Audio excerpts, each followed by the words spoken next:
کے ارکان اور تمام حاضرین مجلس،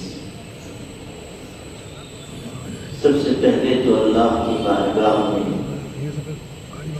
بسط عاجزی یہ التجا ہے کہ تحفظ ختم نبوت کے عنوان پر یہاں جمع ہونے کی برکت سے اللہ پاک ہم سب کو شفاعت پیغمبر کا حقدار بنا دے۔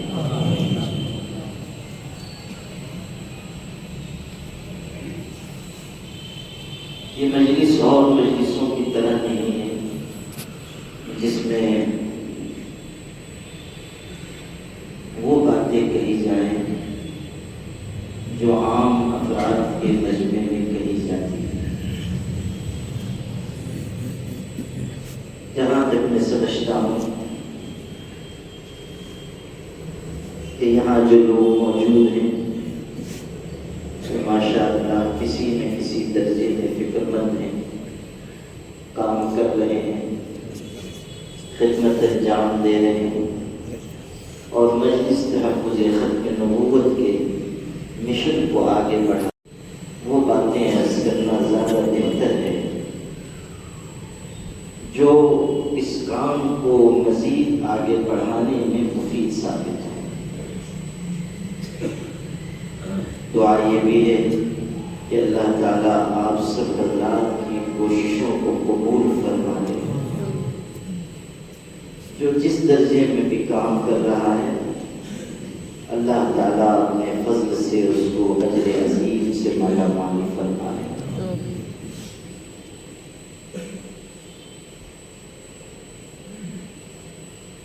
یہ بات ذہن میں رہے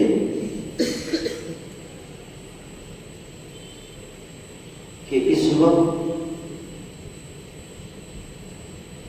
چونکہ دنیا میں مختلف ذرائع سے فتنوں کی یلغار بڑھ رہی ہے اور غلط نظریات رکھنے والوں کو اپنے نظریات کو پھیلانے، بڑھانے، لوگوں تک پہنچانے کا کھل کر موقع مل رہا ہے اور اس کی وجہ سے بہت بڑے پیمانے پر لوگوں کے ذہن متاثر ہو رہے ہیں۔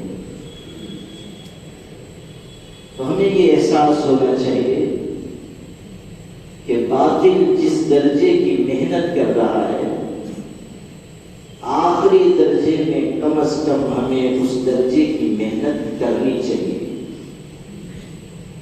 ضرورت تو اس کی ہے، اس کی تھی اور اس کی ہے کہ ہم ان سے کہیں زیادہ محنت کریں، لیکن آخری درجے میں کم سے کم باطل جتنی محنت کر رہا ہے ہمیں اتنی محنت تو کرنی چاہیے۔ اور یہ بات بھی ذہن میں رہے کہ اگر تحفظ ختم نبوت کا کام ہم نہ کر سکے تو یہ ہمارے لیے، آپ کے لیے نہایت بدنما داغ ہے۔ اور حضرت نبی کریم صلی اللہ علیہ وسلم کی ذات گرامی سے جو ہمارے تعلق اور وابستگی کے دعوے ہیں اس پر سوالیہ نشان ہے۔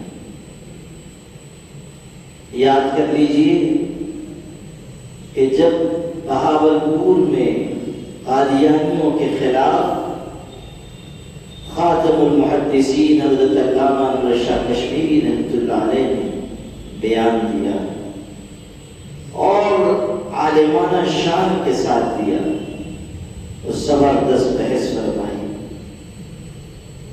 اور اس بحث کے دوران ایک مرحلہ یہ بھی آیا کہ جہاں اس مسئلے کو لے کر انہوں نے اپنی شخصیت کے ایک گوشے سے پردہ بھی ہٹایا۔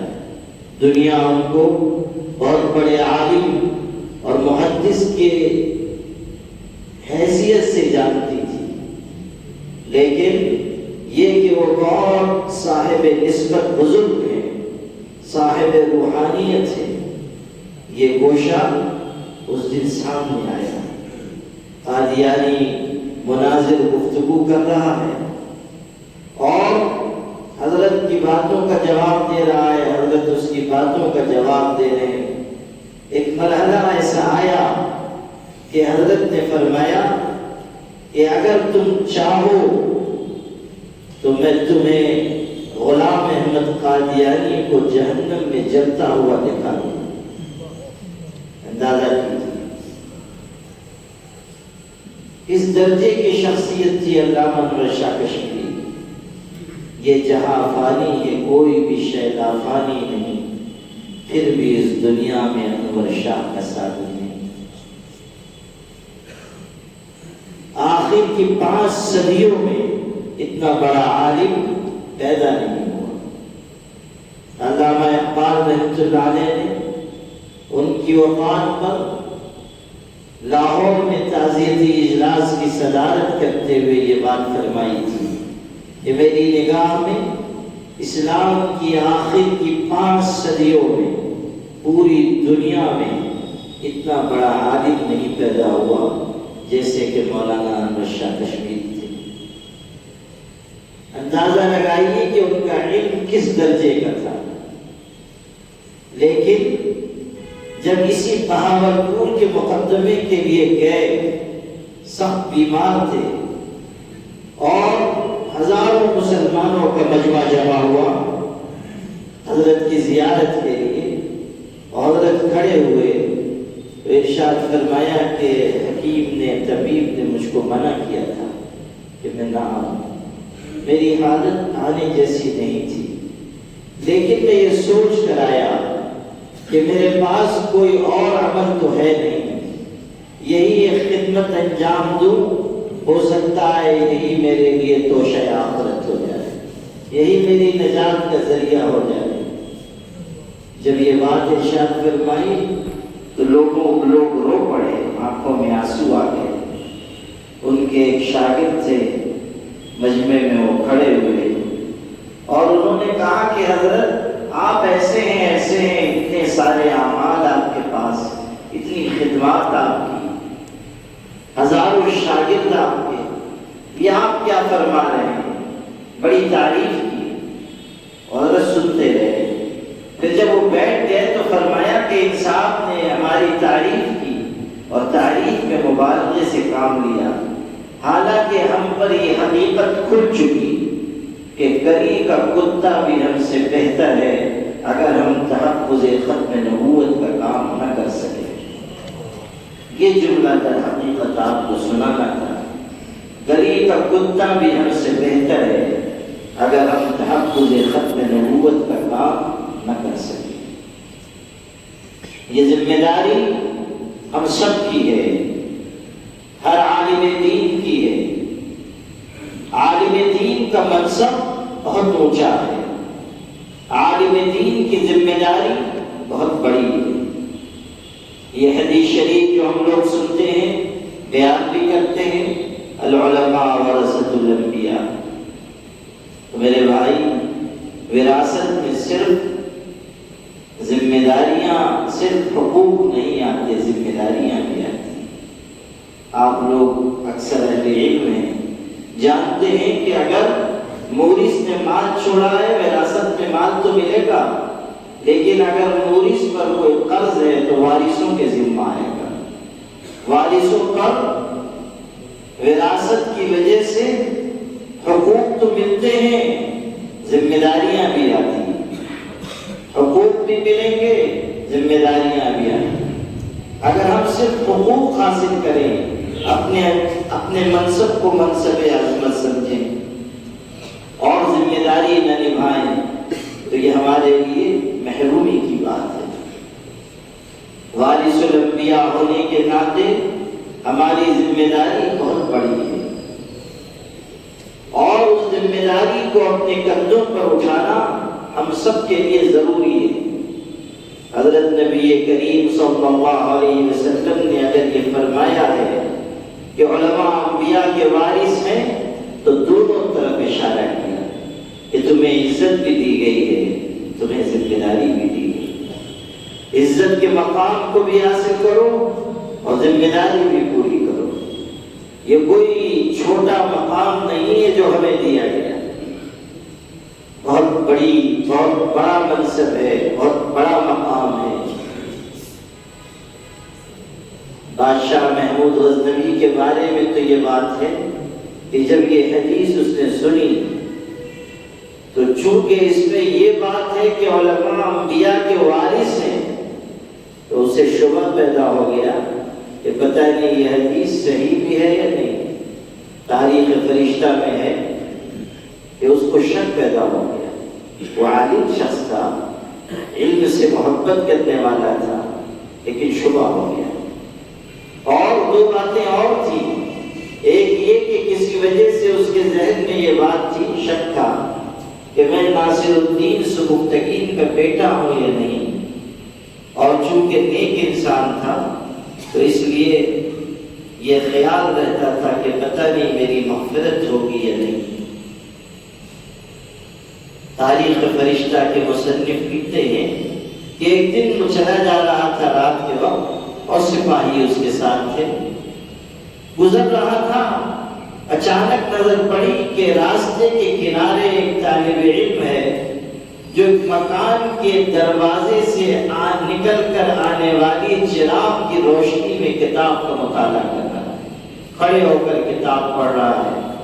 یعنی تنگدستی اس درجے کی ہے کہ پاس میں چراغ جلانے کا پیسہ نہیں۔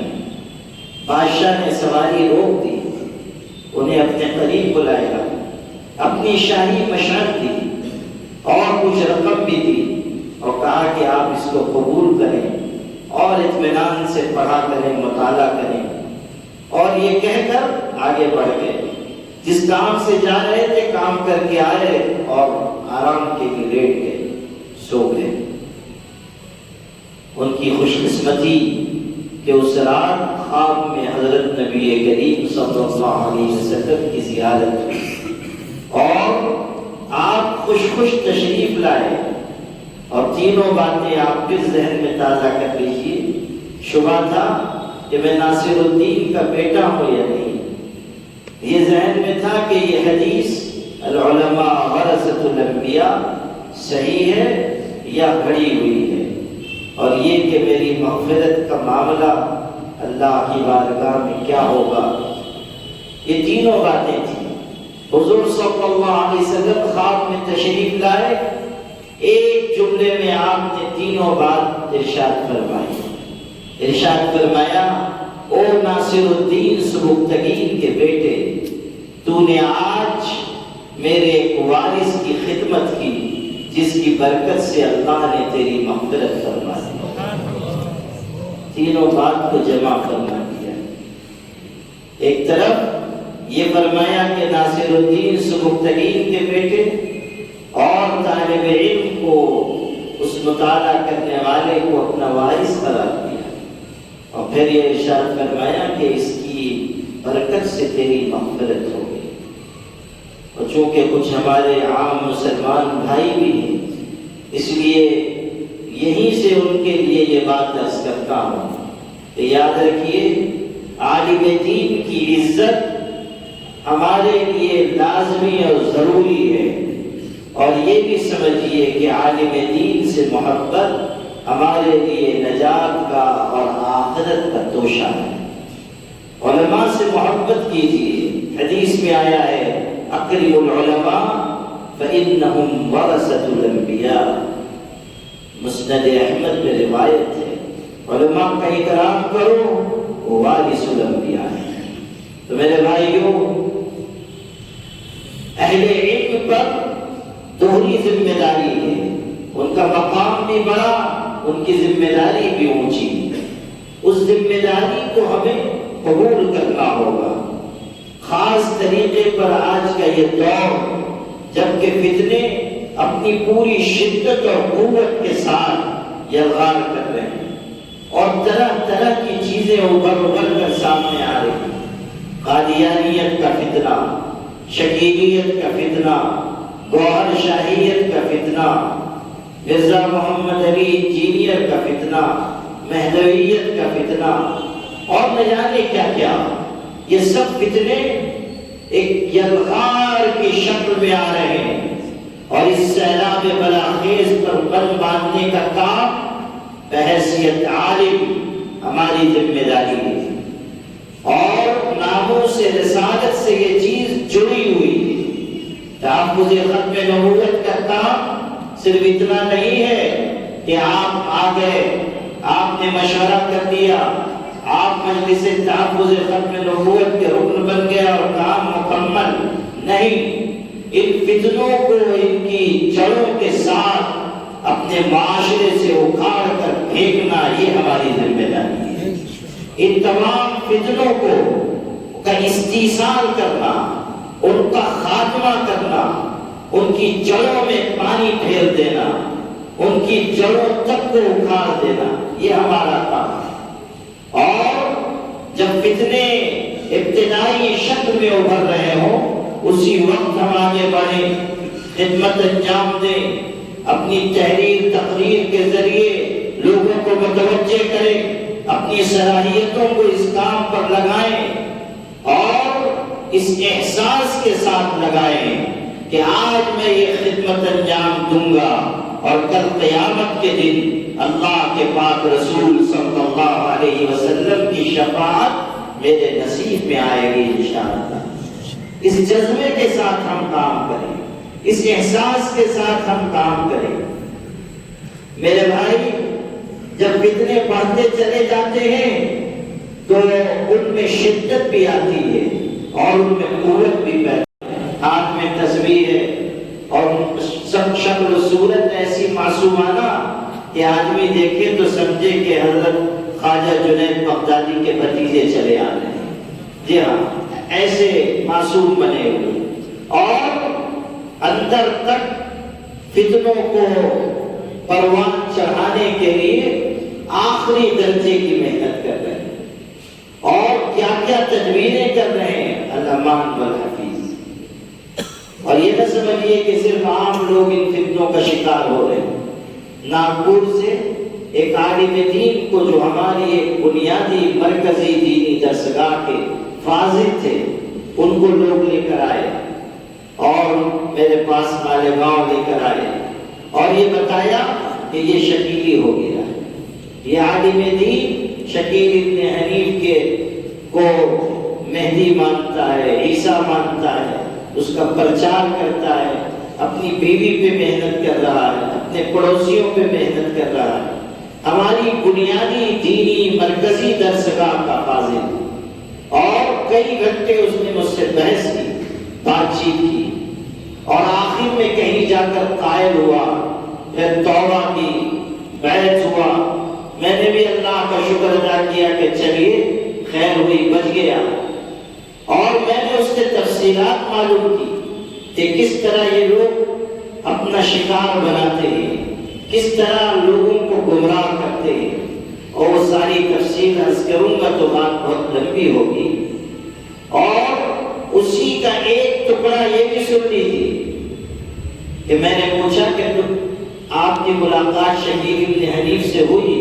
وہ شکیل ابن حنیف ہر آدمی سے نہیں ملتا ہے، وہ تو تہ لگتا ہے، پتہ نہیں کہاں رہتا ہے، اتنی آسانی سے ملاقات نہیں ہوتی ہے۔ تو میں نے پوچھا کہ آپ کی ملاقات ہوئی؟ اس نے کہا ہوئی، میں نے بیعت کی۔ میں نے پوچھا کہ آپ جب بیعت ہوئے تو کتنے لوگ اور آپ کے ساتھ بیعت ہوئے؟ تو کہنے لگا کہ 50-60 لوگ تھے، میرے ساتھ جو اس سے مرید ہوئے، اس کی بیعت کی، وہ 50-60 لوگ تھے، اندازہ کیجیے۔ اور اس داستان کا آخری دردناک ٹکڑا بھی سنیے کہ میں تو مطمئن ہوا کہ چلیے یہ بچ گیا، لیکن وہ گیا اور اس کے 3 مہینے کے بعد اپنے بیوی بچوں سب کو لے کر شکیل ابن حنیف کے پاس چلے گئے، اور پھر سے وہ اسی کے فریب میں اور فتنے میں مبتلا ہو گئے۔ اندازہ کیجیے کہ کتنی سنگین صورتحال ہے۔ کئی ہماری بہنوں کے بارے میں معلوم ہوا کہ عالمات ہیں اور شکیل ابن حنیف کا پرچار کر رہے ہیں، عالمہ اور دین کی دعوت دے رہی ہیں، دیتی رہی ہیں، اور اب صورتحال یہ ہے کہ شکیلیت کا پرچار کر رہی ہے۔ شکیل ابن حنیف کا جو اڈا ہے وہ ہمارے یہاں سے قریب ہے، بڑے گاؤں جہاں اس نے زیر زمین اپنی پناہ گاہ بنا رکھی ہے وہ ہمارے یہاں سے قریب ہے، اس لیے ہم لوگوں کو معلومات زیادہ ہے، اور یہ لوگ طرح طرح کی تدبیریں اختیار کرتے ہیں۔ ایک انجینئر صاحب شکیل ابن حنیف کے بہت قریب رہے ہوئے، اس کے بہت سارے رازوں سے واقف، وہ کسی طرح اللہ کی مہربانی سے ہمارے کچھ ساتھیوں کی محنت سے طائب ہوئے، اور طائب ہونے کے بعد انہوں نے بہت ساری تفصیلات بتائی جو دوسرے نہیں جانتے تھے۔ ایک مجلس میں نے علماء کو اورنگ آباد میں جمع کیا، اس میں بھی ان کی تقریر ہوئی، یعنی تفصیل انہوں نے بتائی کہ کیا طریقہ کار ہے اور کیا کیا ہو رہا ہے اور کتنی سنگینی ہے، لیکن آپ کو یہ معلوم ہونا چاہیے، اور اس لیے عرض کر رہا ہوں کہ فتنے کہاں تک پہنچے ہوئے ہیں اس کا اندازہ کیجیے۔ وہ بیچارہ اس کے چند ہفتے کے بعد اچانک بیمار ہو گیا، اور بیماری بھی بہت سنگین ہو گئی، اور 2-4 ہفتے اور گزرے، ہم لوگوں کو تو معلوم بھی نہیں کہ وہ بیمار ہے۔ جب بیماری آخری درجے میں پہنچ گئی تب کسی نے ان کے یہاں سے فون کر کے بتایا کہ بہت سخت بیمار ہیں، اور یہ اندازہ ہوا کہ بدترین سحر ان کے اوپر کیا گیا، اور اس کے 2-4 دن کے بعد اللہ کو پیارے ہو گئے، انتقال ہو گیا۔ اللہ تعالیٰ ان کو غریق رحمت فرمائے، ان کو جنت میں جگہ عطا فرمائے۔ اور یہ تدبیریں ان کی جاری، اور بہت سارے ان کے حربے ہیں، ان کو بیان کروں گا تلاوت ہوگی، لیکن یہ آپ سے عرض کرنے کا، مختصراً عرض کرنے کا بھی مقصد یہ ہے کہ فتنے اپنی پوری قوت کے ساتھ ابھر رہے ہیں، اور وہ نشانہ بنا رہے ہیں ہمارے آقا حضرت محمد صلی اللہ علیہ وسلم کی ناموس کو اور آپ کے ختم نبوت کو۔ ہمیں چاہیے کہ ہم بھی پوری شدت اور قوت کے ساتھ ان کے مقابل میں کھڑے ہوں، اور اپنی تمام تر صلاحیتوں کو بروئے کار لائیں۔ یہ نہ ہو کہ ہماری یہ سرگرمیاں رسمی سی ہو کر رہ جائیں، مہینے میں 1 دفعہ 2 دفعہ ہم جمع ہو گئے، ہم نے سمجھا کہ کام تمام نہیں۔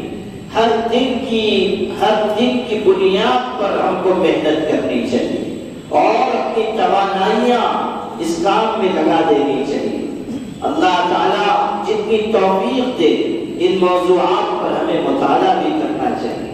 اندازہ یہ ہوتا ہے کہ اس طرح کے موضوعات پر ہمارے علماء کرام پوری طرح تیار نہیں ہوتے، اس لیے جب ان سے بحث کی جاتی ہے، بات چیت کی جاتی ہے، مباحثہ کیا جاتا ہے، وہ اس پہ کمزور پڑ جاتے ہیں۔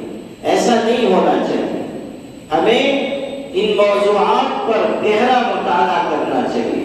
حضرت عیسیٰ علیہ السلام کے بارے میں جو تفصیلات آئی ہیں، حضرت مہدی کے بارے میں جو تفصیلات آئی ہیں، جو احادیث آئی ہیں، جو روایتیں آئی ہیں، وہ سب ہمارے ذہن میں مستحضر رہے، اور ہم ان کی باریکی میں ان کی تشریحات کو اچھی طرح سمجھ کر پوری طرح تیار رہیں، تاکہ جب ان موضوعات پر گفتگو ہو تو ہم حاوی ہو کر ان موضوعات پر کہہ بھی سکیں، لکھ بھی سکیں، سمجھا بھی سکیں، دوسروں کو قائل بھی کر سکیں۔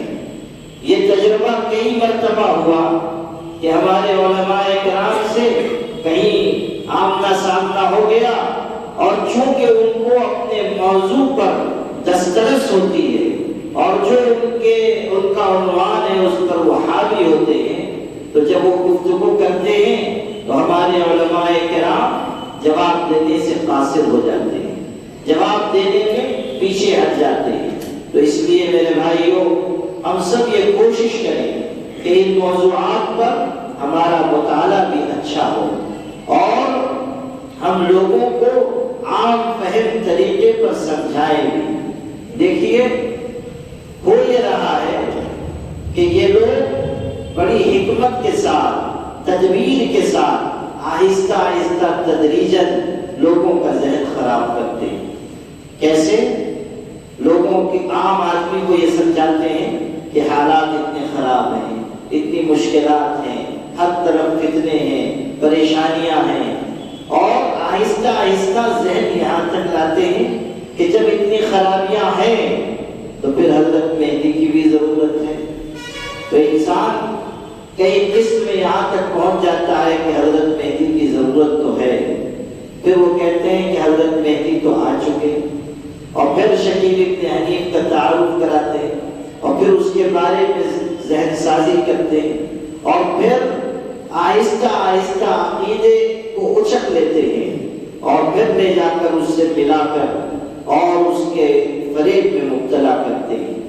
تو میرے بھائی، جس طرح یہ لوگ ایک تدریج کے ساتھ، ایک ترتیب کے ساتھ باطل کی محنت کر رہے ہیں، ہمیں چاہیے کہ ہم حضرت نبی کریم صلی اللہ علیہ وسلم کے ختم نبوت کی حفاظت کا کام کریں۔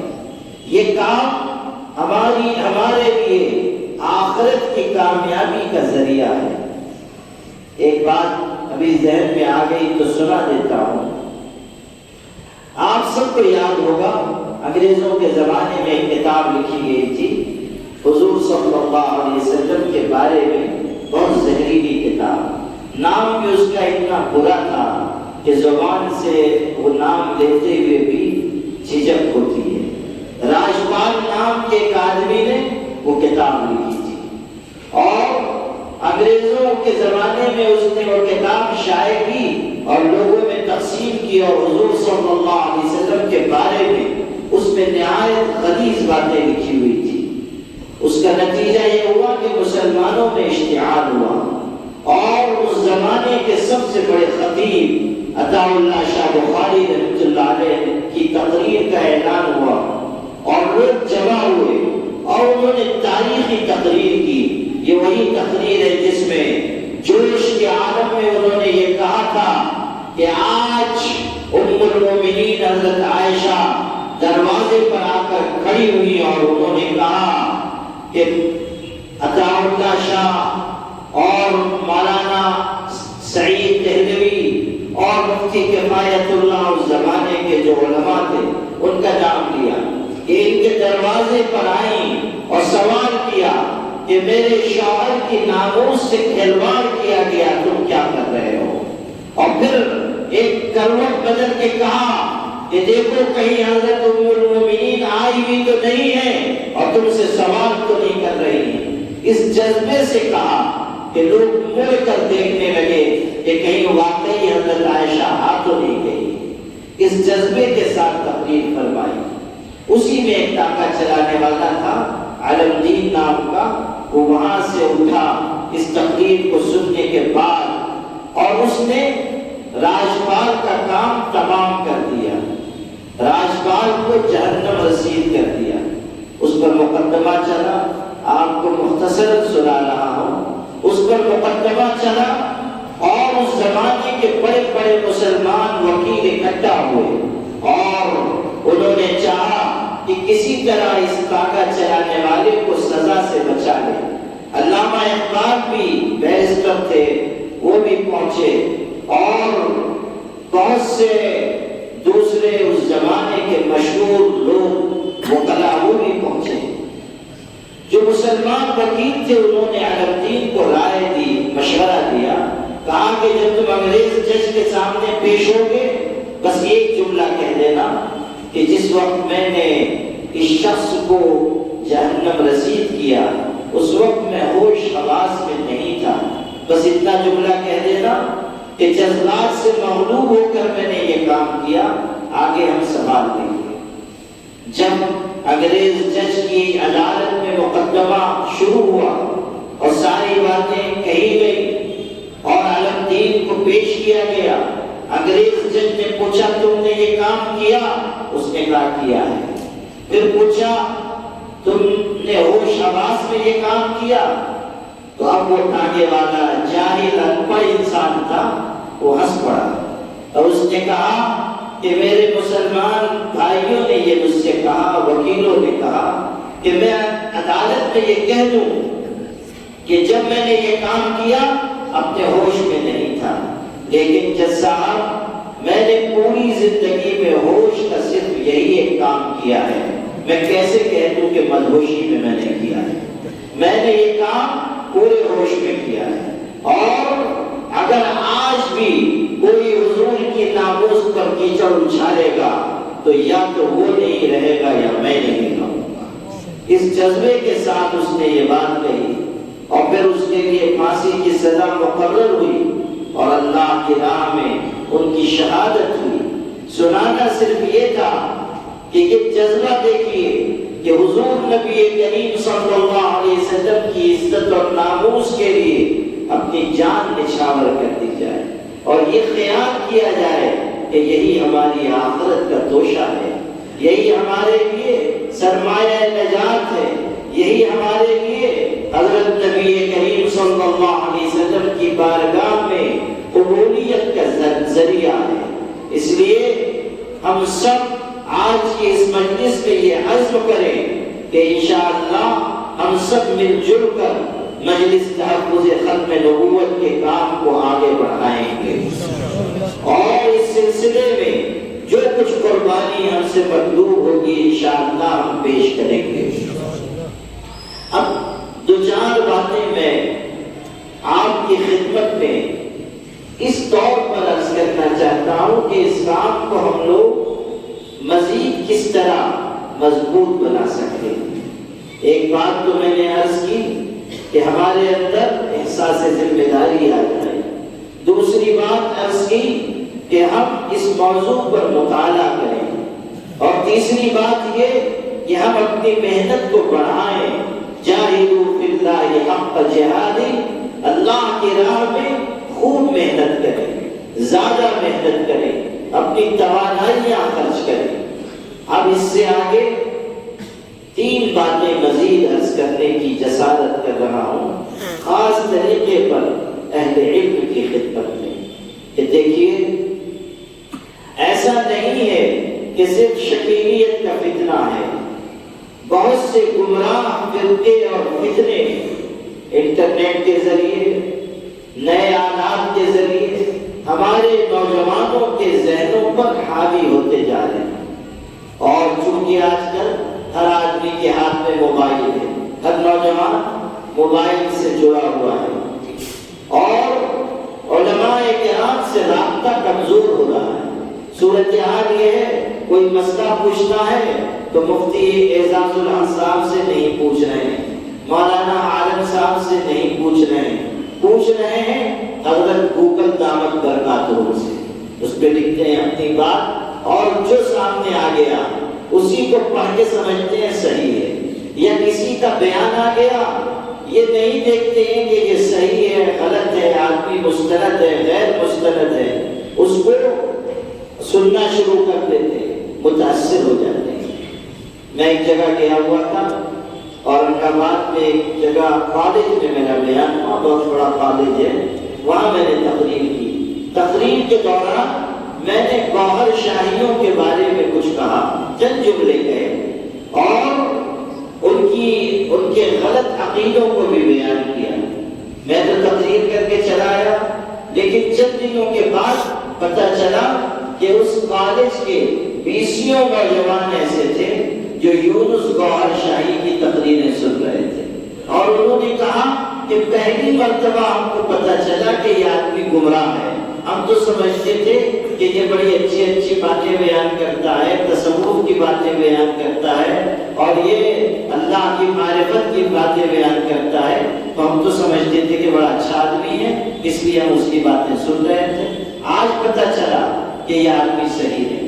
آپ غور کیجیے، ہم اس خوش فہمی میں رہتے ہیں کہ سب کو وہ سب معلوم ہے جو ہم کو معلوم ہے، ہم اس خوش فہمی میں رہتے ہیں کہ جیسے ہم جان رہے ہیں کہ یہ غلط ہے، ہمارا عام جوان بھی جان رہا ہے کہ یہ فتنہ ہے۔ نہیں، بہت سے ہمارے بھائی نہیں جانتے۔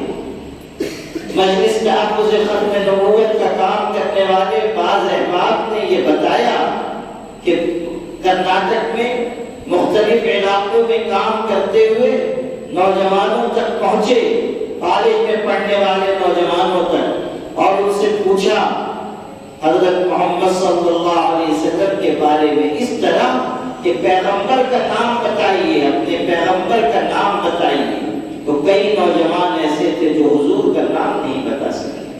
اندازہ کیجیے، ہم تو اطمینان میں بیٹھے ہوئے ہیں کہ سب کو سب پتا ہے، حالانکہ ایسا ہے نہیں۔ ہمارے عام لوگ نچلی سطح پر کہاں کھڑے ہوئے ہیں، ہمیں اس کا پورا اندازہ نہیں ہو پا رہا۔ تو ہمیں یہ چاہیے کہ ہم ان فتنوں سے بچانے کے لیے اپنے نوجوانوں پر کچھ محنت شروع کریں، ان کو جوڑیں، ان کو قریب کریں، ان کو مانوس کریں، ان کے اندر کیا ہے اس کو ٹٹولنے کی کوشش کریں اور مستند علماء کرام سے ان کو جوڑیں۔ یہ جو ترکی میں اتنا بڑا انقلاب آیا، شیخ بدیع الزمان نورسی رحمۃ اللہ علیہ، اس انقلاب برپا کرنے والوں میں ایک نمایاں نام ہے، اور کئی خطوں میں ان کا اثر پڑا، کئی علاقوں میں ان کی وجہ سے بہت بڑی تبدیلی آئی۔ جو ان کا طریقہ کار تھا، میں نے پڑھا، شیخ بدیع الزمان نورسی کے رسائل چھپے ہیں اور بہت قیمتی رسائل ہیں، حضرات کے علماء کو پڑھنا چاہیے۔ ایک حصہ صرف بتا رہا ہوں۔ شیخ بدیع الزمان کام کر رہے ہیں اور ایسے دور میں کام کر رہے ہیں جب لوگوں کو جوڑنا بہت مشکل، تو انہوں نے یہ طریقہ کار اختیار کیا کہ وہ چلے جاتے تھے کھیل کے میدانوں میں، نوجوان کھیل رہے ہیں، کرکٹ کھیل رہے ہیں، ہاکی کھیل رہے ہیں، یہ بیٹھ کے اطمینان سے کھیل دیکھ رہے ہیں، اتنے بڑے عالم ہیں، بزرگ ہیں، بیٹھ کے دیکھ رہے ہیں اور جوانوں کو شاباشی دے رہے ہیں۔ اس کے بعد جب کھیل ختم ہوا، وہ کچھ مٹھائی لے کر جاتے تھے، نوجوانوں کو بلاتے، ان کو مٹھائی کھلاتے، ان سے کہتے کہ تمہارا کھیل دیکھ کے بڑا دل خوش ہوا، تم تو ماشاءاللہ بڑے صحت مند ہو، بہت اچھا کھیلتے ہو، حوصلہ افزائی کی۔ پھر دوبارہ گئے، پھر سہبارہ گئے، اور وہ کچھ مانوس ہو گئے کہ یہ بڑے میاں تو ہمیشہ آتے ہیں، کھلاتے ہیں اور کوئی بات نہیں کرتے۔ پھر جب کچھ انس بڑھ گیا تو شیخ نے کہا کہ فلاں مسجد میں رہتا ہوں، کبھی کبھی بچوں وہاں آ جایا کرو، دل خوش ہوگا۔ تو نوجوان وہاں بھی جانے لگے اور قریب ہونے لگے۔ اس طرح انہوں نے نوجوانوں کو ان کی دلچسپی کے راستے سے قریب کر کے نوجوانوں کی ایک پوری جماعت، ہزاروں نوجوانوں کی ایسی تیار کی جو اسلامی طرز فکر کو سمجھنے والے نوجوان تھے، اور پھر انہی کے ذریعے اللہ نے انقلاب اور تبدیلی کا فیصلہ فرمایا۔ تو یہ طریقہ کار کہ ہم نوجوانوں کو حکمت کے ساتھ قریب کریں، حکمت ضروری ہے۔ ہم پہلے مرحلے ہی میں تنقید کرنے لگ جاتے ہیں، ہم پہلے مرحلے ہی میں ان کو ان کی دل شکنی کر دیتے ہیں۔ ہم ایسے جملے، ہمارے پاس خطبہ اللہ معاف کرے، وہ جوش خطابت میں ایسی باتیں کہہ جاتے ہیں کہ بیچارے جو سننے والے ہوتے ہیں وہ اس سوچ میں پڑ جاتے ہیں کہ میں مسلمان بھی ہوں یا کافر ہو گیا۔ تو وہ یہ ہمارا طریقہ کار یہ نہیں ہونا چاہیے۔ ہم خیر کے پہلو کو ابھاریں، شر کے پہلو کو دبائیں، اور کوشش کریں کہ حکمت کے ساتھ لوگوں کو قریب کریں۔ حضرت مولانا الیاس صاحب رحمۃ اللہ علیہ کے پاس ایک نوجوان نے آنا جانا شروع کیا، اور کئی ہفتے گزر گئے، داڑھی نہیں تھی۔ ایک دن حضرت کو ذرا کچھ جذبہ ہوا، حضرت نے کہا میاں آتے ہو داڑھی تو رکھ لو، سنت ہے داڑھی رکھ لو۔ وہ بیچارہ شرمندہ سا ہو گیا تو دوبارہ نہیں آیا۔ کئی دن گزر گئے، حضرت مولانا الیاس صاحب رحمۃ اللہ علیہ نے جب یہ محسوس کیا کئی دن ہو گئے نہیں آ رہا ہے، کسی نے پوچھا حضرت وہ نوجوان نہیں آ رہا ہے؟ حضرت کا جملہ سنیے، ارشاد فرمایا میاں ہم سے غلطی ہو گئی، ہم نے کچے توے پہ روٹی ڈال دی، ہم نے کچے توے پہ روٹی ڈال دی، یعنی ابھی مانوس ہوا نہیں تھا پوری طرح، ہم نے کچے توے پہ روٹی ڈال دی، روٹی خراب ہو گئی۔ تو یہ جو ہمارا طریقہ کار ہے اس کو ذرا بدلیے، نوجوانوں کو قریب کیجیے، ان کو عقیدہ سکھائیے اور پھر ان کو اس کام میں لگا دیجیے، ان کو ذمہ داری دیجیے کہ آپ لوگوں تک پہنچیں، لوگوں کو بتائیں، عقیدے کی محنت کریں۔ دوسری بات دیکھیے، جس ذریعے سے فتنے ابھر رہے ہیں ہم کو ان تمام ذرائع کو استعمال کرنا چاہیے۔ یہ صحیح نہیں ہے کہ فتنے تمام تر آلات کو استعمال کر رہے ہیں اور ہم ہیں کہ مسجد میں بیٹھ کے تقریر ہم نے کی اور کہا کہ بس ہماری ذمہ داری پوری ہو گئی۔ نہیں، آپ اچھے مضامین لکھیے، آپ عقیدے کی اہمیت پر روشنی ڈالیے، سوشل میڈیا کے ذریعے پھیلائیے، بہترین سلیقے سے لکھی جانے والی چیزوں کو، سلیقے سے کہی کی جانے والی گفتگو کو ہم عام کریں، کروڑوں انسانوں تک پہنچائیں، ہم بتائیں کہ اصل عقیدہ کیا ہے، سچائی کیا ہے، اور باطل کو کھول کر بیان کریں، غلط عقیدے کو کھول کر بیان کریں، تمام جزئیات کے ساتھ، دلائل کے ساتھ ہم اپنی بات مضبوطی سے رکھیں اور قرآن مجید کی اس آیت کو ذہن میں لائیں، اعدوا لهم ما استطعتم، اعدوا لهم ما استطعتم، یہ الفاظ ذہن میں رکھیے، جتنا ہو سکے، جتنی تمہاری طاقت ہے، جتنی تمہاری قوت ہے، جتنی استطاعت ہے، پوری طاقت استعمال کرو اور وہ تمام ذرائع جو تمہارے دشمنوں کے پاس ہیں وہ تم بھی اختیار کرو۔ اور تیسری بات یہ ہے کہ اجتماعیت کو لازم پکڑیے، اجتماعیت کے بغیر کام بننے والا نہیں ہے۔ اجتماعیت کا مطلب ہم علماء کرام یکجٹ ہو جائیں، آپس کی دوریوں کو مٹائیں، ایک دوسرے کا احترام کرنے والے بنیں، اور اس احترام کی بنیاد تواضع ہے۔ حضرت حاجی امداد اللہ مہاجر مکی رحمۃ اللہ علیہ فرمایا کرتے تھے کہ لوگ اتحاد کی بات تو بہت کرتے ہیں، لیکن اتحاد اس وقت تک نہیں ہو سکتا جب تک تواضع نہ آئے، جب تک کبر ہے، تکبر ہے، غرور ہے، اتحاد نہیں ہو سکتا۔ جب تواضع آئے گی، عاجزی آئے گی، انکساری آئے گی تو آپس میں جوڑ پیدا ہوگا، آپس میں ہماری وحدت مضبوط ہوگی، ہماری یکجہتی اور ہماری قوت بڑھ جائے گی۔ آج کل ہر علاقے میں کاموں کو جو کی بربادی ہو رہی ہے، جماعتوں کو جو نقصان ہو رہا ہے، وہ آپس کے اختلاف کی وجہ سے ہو رہا ہے۔ یاد رکھیے، جب تک ہم متحد تھے، زمانہ ہماری ٹھوکروں میں تھا، جب ہم منتشر ہوئے ہم خود زمانے کی ٹھوکروں میں آئے۔ ہماری پستی، ذلت و نکبت ہمارے انتشار کی وجہ سے ہے، اور جماعتوں کا کام، تنظیموں کا کام، تحریکی کام، اس کو نقصان پہنچتا ہے آپس کے اختلاف کی وجہ سے، آپس کے فاصلے مسائل پیدا کرتے ہیں۔